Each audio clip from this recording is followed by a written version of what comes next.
كلمة ابتدت تتقال كتير اليومين دول، لما واحد يكون في مشكلة ولا حاجة تسمعوه بيقول هو ربنا فين؟ هو ربنا سايبني ليه؟ ابتدى الموضوع يزيد انه هو فين ربنا اصلا في المشاكل اللي احنا فيها. زي ما يكون جه علينا وقت، زي ما بنقول جملة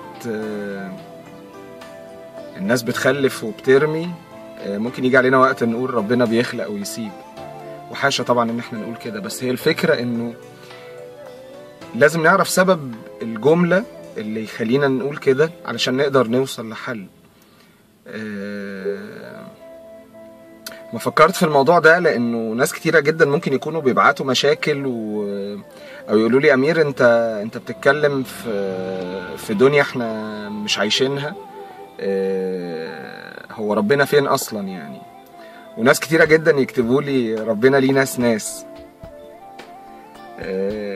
فبقيت استغرب، يعني احنا بقينا نتجرأ قوي لدرجة ان احنا ممكن نورط ربنا ان هو ليه ناس، او نورطه في ان احنا بنطلب منه كتير وما بيستجيبش، او نورطه في ان احنا نعمل كل اللي علينا وما ناخدش حاجات كتيرة من اللي بنطلبها.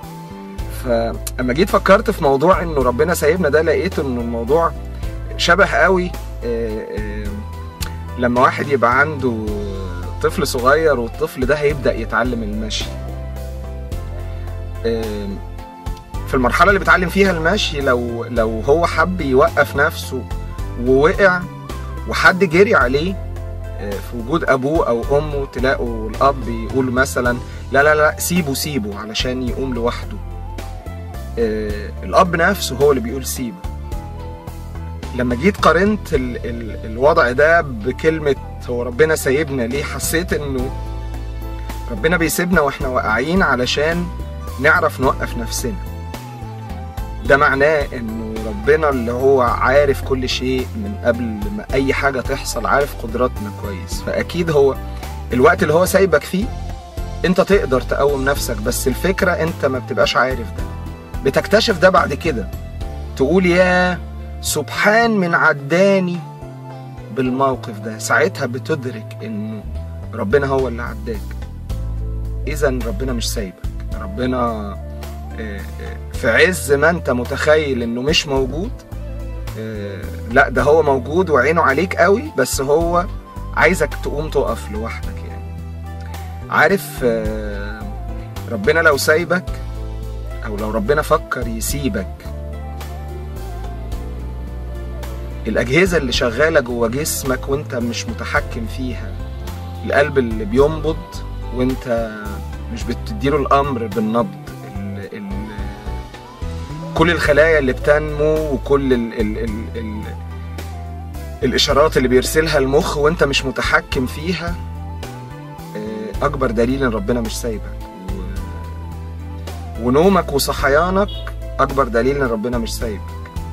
والكون اللي ماشي حواليك بنظام علشان خاطر خدمتك، بنور الصبح وضلمة بالليل وبمطر للي عايز يزرع أرضه، كل ده أكبر دليل إن ربنا مش سايبك. إيه بقى موضوع ناس إن ربنا ليه ناس وناس؟ كنت مرة ماشي بالعربية وأنا عربيتي ما فيهاش كلاكس، فكنت حد كبير بيعدي الشارع من قدام عربيتي، في الواقع مش من قدام عربيتي انا، من قدام العربيه اللي قدامي، بس انا كنت شايفه. فانا عارف الشارع واقف ليه، لان انا قريب. البعيد عمال يدي في كلاكسات، هو مش عارف العربيات دي واقفه ليه، مش عارف الشارع ده واقف ليه، فعمال يدي في كلاكسات. وكل ما العربيه بعدت في صف العربيات كل ما الكلاكسات بقت اعلى. فقلت ده اللي حاصل معانا بالظبط، احنا واحنا بعيد صوتنا يبدأ يعلى، انت فين؟ انت سايبنا في المشكلة ليه؟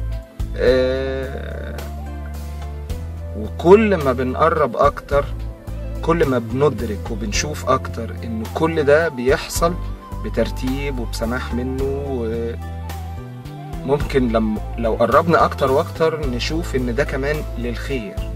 فالواحد يقول ياه، ده انا لو ما كنتش سقطت السنة دي كانت الدفعة بتاعتي كلها دخلت الجيش، ودي حكايات قديمة ياما حصلت، انه تأخير معين يكون سببه خيرك، فتطلع منها الجملة اللي كلنا بنقولها: كل تأخير وفي خير. ساعات بندرك وساعات لا. اللي بيدرك هم دول الناس، واللي مش بيدرك هم دول الناس التانيين. فهو فعلا ربنا ليه ناس بس مش هو اللي بيختار. انت بتختار نفسك، تحط نفسك من انهي ناس. الناس القريبة فصوتها يبقى واطي ومقتنعة باللي بيحصل وراضية، لانه عارفين انك تشكر ربنا على كل حال، ده معناه انه هيعدي بيك احوال كتير، ولا انك تبقى بعيد وتفضل تقول ايه اللي بيحصل، انا مش فاهم المشاكل اللي انا فيها دي ليه وربنا فين. انا عايز اسألك سؤال: هو انت متخيل ان ربنا ما يبقاش موجود الوضع شكله هيبقى عامل ازاي؟ يعني لو انت فاكر انه على المشكلة البسيطة اللي انت فيها النهاردة انه كده ربنا مش موجود، انا عايزك تقعد تتخيل بينك وبين نفسك وتقول ربنا مش موجود، وكل الحاجات اللي ماشية في الكون بتاعنا والمعاملات والتكوينات والحاجات اللي كلها مرجعيتها انه ما ينفعش حد يعملها غير ربنا، يوم ما تقول ان ربنا مش موجود كل الحاجات دي تقف. تخيل الوضع هيبقى شكله عامل ازاي. ربنا مش متورط، وربنا ملهوش ناس وناس، وربنا مش محتاج واحد زي يدافع عنه. بس يمكن علشان ناس كتيرة ابتدوا يتكلموا في قصة ربنا سايبنا، هو ده اللي خلاني قلت لا، انه ربنا ما بيسيبش حد، وربنا مش بيخلق ويسيب زي الاب اللي بيخلف وبيرمي. ربنا موجود سواء انت راضي او مش راضي. الفكرة كلها انك لو قبلت بوجوده وبتصرفاته وقلت له طيب بما انك عارف اللي جاي وعارف اللي فات وعارف قدراتي، يبقى انت اكتر واحد ممكن تمشي الدنيا. طيب ادي حياتي اهي، انت مشيها. عايز تديني طفل، ده معناه انك عارف ان هقدر عليه. مش عايز تديني، ده معناه انك عارف انه ده الخير. مش هفضل ازن عليك والح واقول اشمعنى اديت فلان وفلانه وما اديتنيش. قيس على كده كل رغباتك اللي انت بتطلبها من ربنا، لانه ياما اولادك ممكن يجي يطلبوا منك حاجات في مقدرتك انك تعملها وما بتعملهاش علشان تقول لا، عشان مصلحتهم، عشان ما يطلعوش متدلعين.